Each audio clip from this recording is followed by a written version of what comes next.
Everyone, welcome back to my channel. चलिए देखते हैं कि आज महादेव आपको क्या बताना चाहते हैं। महादेव क्या मैसेज क्या है आपके लिए। ओह वाओ, महादेव ये कह रहे हैं कि अपना कॉन्फिडेंस बूस्ट कीजिए, कॉन्फिडेंट होइए और अपने सूझबूझ का इस्तेमाल कीजिए। अपने सारे साम दाम दंड भेद सारे बुद्धि का इस्तेमाल कीजिए, सूझबूझ से इस्तेमाल कीजिए और चीज़ों को अपने कंट्रोल में लीजिए। एटीट्यूड से डील मत कीजिए, ग्राउंडेड रहिए और अपनी इंट्यूशन की सुनिए और डोंट बी केयरलेस। होता है ना कि चीज़ों को संभालिए। आपके पास जो चीज़ें आई है बहुत इंपॉर्टेंट है, महादेव ने बहुत इंपॉर्टेंट दिया है, उसको केयरलेस मत रहिए, उसको ध्यानपूर्वक रखिए, संभाल के रखिए।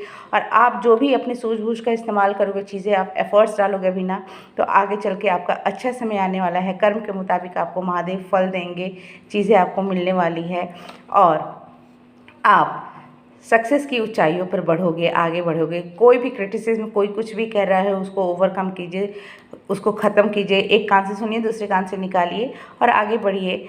अब आपके जीवन की जो भी परेशानियां थी, हर्डल्स थी, वो अब ख़त्म हो गई है और एक नई शुरुआत हो गई है। और यहाँ पर देखिए, यहाँ पर है एक्सपेंशन, ग्रोथ। मतलब होता है कि आप एक इस पोजीशन पे, एक अथॉरिटी पर, एक लेविश और लग्जरियस लाइफ में आओगे। ग्रोथ दिख रहा है, बैठे बैठे आपके काम होंगे। तो ये है आज का मैसेज महादेव की तरफ से। मिलते हैं नेक्स्ट वीडियो में, तब तक के लिए बाय बाय।